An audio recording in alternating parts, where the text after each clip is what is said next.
Good afternoon, Anna. Thank you so much for being here today. How are you feeling? Hi, MC Maya. Good afternoon as well. I'm doing well. That's good. Thank you again for being here. I'm excited to have you finally on our blog featuring you. So I'm going to ask you the same questions I've been asking all the rest of our team members so far, starting with, can you just introduce us to you and your role on the On Track New York team? Of course. Hi, everyone again. I'm Anna. You can call me Anna Young. I found it interesting that it sounds similar in different languages. And then I work as a clinician for the On Track program of the Child Center of New York. Okay. So as our clinician, um, does the work that you do as a clinician reward you? And if so, in what ways? Mhm. And Maya, I definitely found this position very rewarding. I particularly feel rewarded when I have the honor to hear the stories and the experiences of other participants, and to know that I'm part of their journey, and also just help them to understand that they have the strength and the power within themselves for the changes that they need. And when I say them moving forward and not giving up, and it's just really rewarding to see us be this positive role in their life.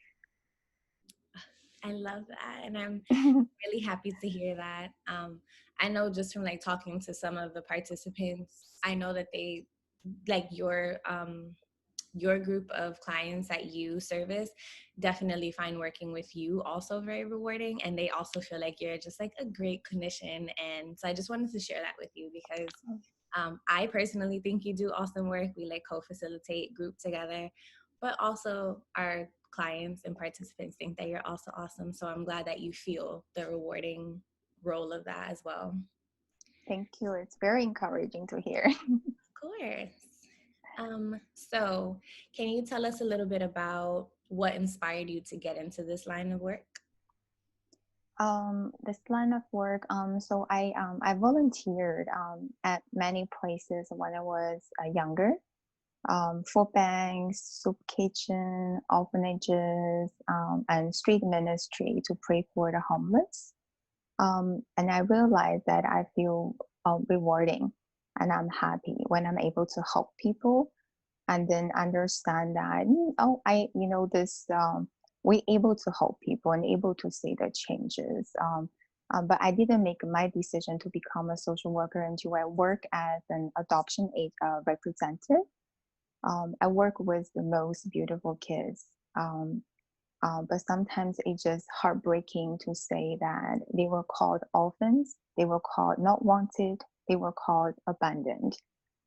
It's sad to know that they do not have a home, but it's always joyful to say that when they were connected with American families and they were accepted and loved as who they are. And then the family told me that it was a social worker who helped them with the process and to connect them with the kids and to start a new home for the kids. Then I had this aha moment like, okay, social work sounds like the answer. And it sounds like a career that I will enjoy. And that's how the journey starts. And I do personally feel like this is a profession that help with individuals, families, even help with the community. So that's how I got inspired into the work. Okay. Wow. Um, that's beautiful. It's really nice to hear that you also worked with the foster care system and orphans and stuff like that. That's kind of close to my heart. So to know that was in your journey, just oh, I love that. I love that continued to inspire you. And I've been noticing throughout doing these interviews with our team members that this passion for helping people is at the core of everyone who's on our team. And I think that's part of what makes our team so cohesive and helpful to our participants. So thank you for sharing that. I think in a way you kind of answered the next question, which was what was the journey like getting here? Mhm. But I guess if there's anything else that you'd like to add to that, to what you have already shared with us, maybe like your school journey or anything like that, just like what else helped you get to this point? Yeah. After realizing that, okay, social worker is the answer.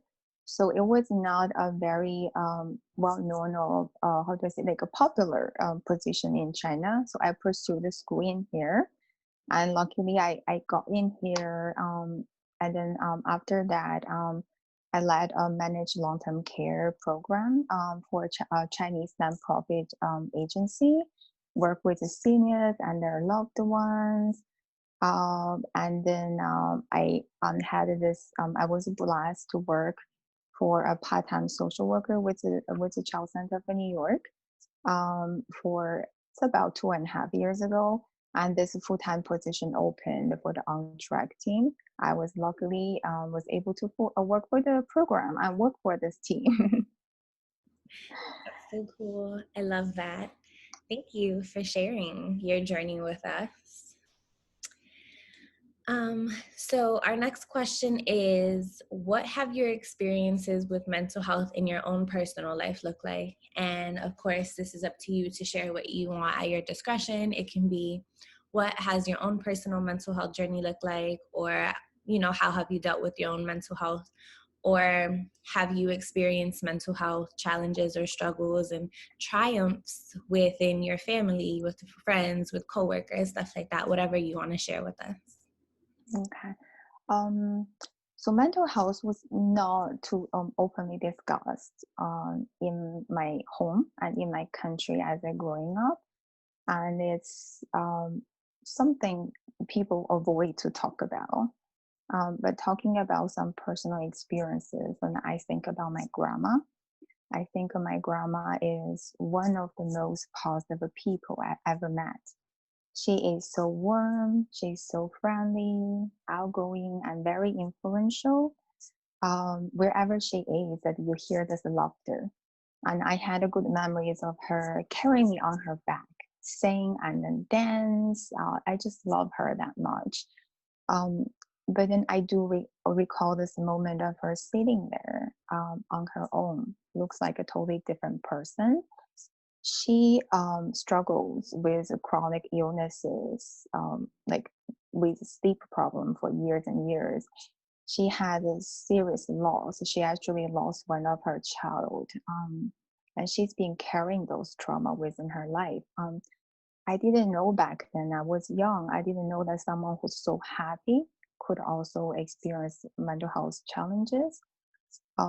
She's no longer here with us, but I just really wish that I could be there for her to understand her struggles, understand her sufferings, and knowing that although she looks happy, but she has that part inside of her as well. um yeah, I wish I was there for her and just to listen to her stories. Yeah. Okay. Well, first, I want to say, like, I'm sorry for your loss. It doesn't really matter how much time has passed between, like, the present and the time that a person passed away. A loss is a loss. So I'm sorry for that. Um, Okay. you're welcome. And I'm also really happy that you got to have really good moments with her. And I think, like, doing these interviews, it highlights the diversity of our team and the way, like, different cultures have different ways of looking at things and thinking about things. And so, like, to hear that mental health was not something that was like brought up or kind of like talked about, and then you kind of found out in retrospect after the fact, and in reflection, just thinking like, well, I wish I could have, been there for her. I think that also, like, lends to the work that you do now, because it's something you can talk about. It's something that you give our participants a place to talk about their things, because they're also from a lot of different diverse backgrounds, and they may not be able to speak about their stuff with their family, but they can come here and know that this is a safe space. So I'm glad that you are able to, like, take something that is kind of painful, or that you might have like regrets about, and use that to influence and like fuel you in the work that you do. Mm, thank you. That's really warm to hear that. Of course. So thank you just again for like sharing that and being vulnerable. I think this series can get pretty vulnerable and like sharing parts of us that we don't normally get to share with our participants. So I know for like me, I definitely appreciate that because I wouldn't have known that if we didn't like sit down and do this interview right now. Um, so bringing it back to the present and also like staying in the same vein of taking care of your mental health, how do you take care of yourself to make sure that your mental health is in good standing and that you're able to like show up for our participants, but even more so show up for yourself? um, I think for me is listen to my body and my emotions, and then just trying to be positive. Just try to have this more balanced, healthy living lifestyle is helpful for me. Okay, that's um that's a good answer. Like that's something that takes time, I think, to learn how to do, because especially like living in New York City, it's easy to just like brush stuff off and be like, yeah, Hmm. my body is tired or I feel tired, but maybe I just didn't sleep enough last night, as opposed to like, let's get to the bottom of this. Why am I feeling this way? So listening to yourself, I think, is amazing and it's great. um, and then do you have any hobbies? Are there any things that you like to do in your free time, and if so, can you share with us what those are? So hobbies, I love badminton. I definitely enjoy hiking. I was a huge fan of karaoke, and I love watching movies. And I wish to be able to develop more activities because I'm gaining more weight. I get heavier and heavier during the pandemic. So yeah. All right. Well, I mean, it sounds like you have some activities that you feel really active in. Hiking is amazing, especially like when you share with us that you've been like hiking during the fall and you get to see like the leaves and stuff. I wish us lots of good weather so you can continue to do that.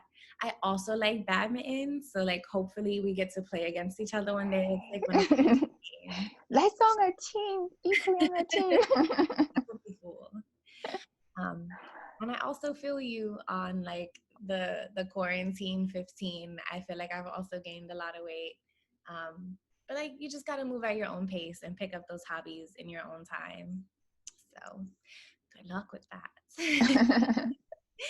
um, so since we are laughing and smiling together right now, that is a perfect segue to the next question of what kind of things do you do to keep yourself smiling or laughing? Do you do anything intentionally? Is there anybody or like any group of people that you like to engage with? What kind of things just keep you like smiling? I think for me, laughing at myself, that keeps me smiling, stay positive. Watching like comedies, funny dramas, and video clips with my husband, talking with a friend. I think sometimes even things like a friendly smile from someone on Mhm. the street, a bus driver who waits once the senior waits to drive away once the senior sat on the seat. Mhm. Those are the things make me feel like, oh, see, people are beautiful, life are beautiful, and those are things that keep me smile. Oh, I love that. Yeah. You are such a like, I don't know, you have like such a pureness that comes out of you. So it does not surprise me that you like enjoy to see pure things happening, like when people are nice to seniors, or like I love it too when the bus driver actually sits and waits as opposed to like they pull off, because we definitely have a mix of both in New York City. So I get Agree. it.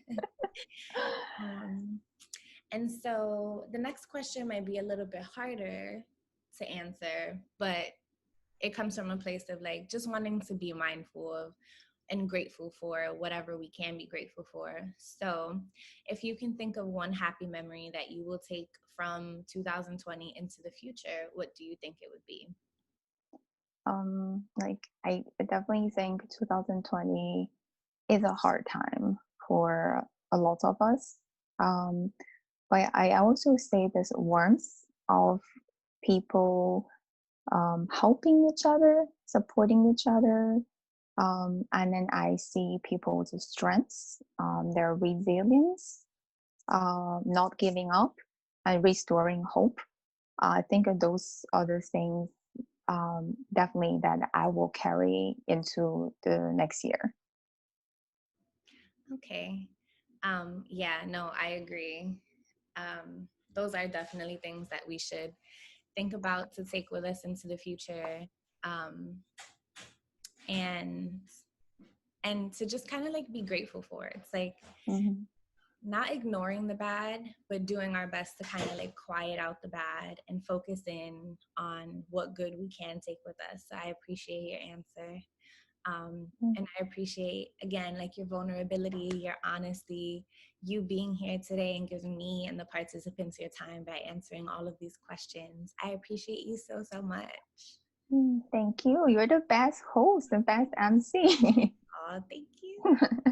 Um, so, yeah, I am going to be putting this video up this Friday.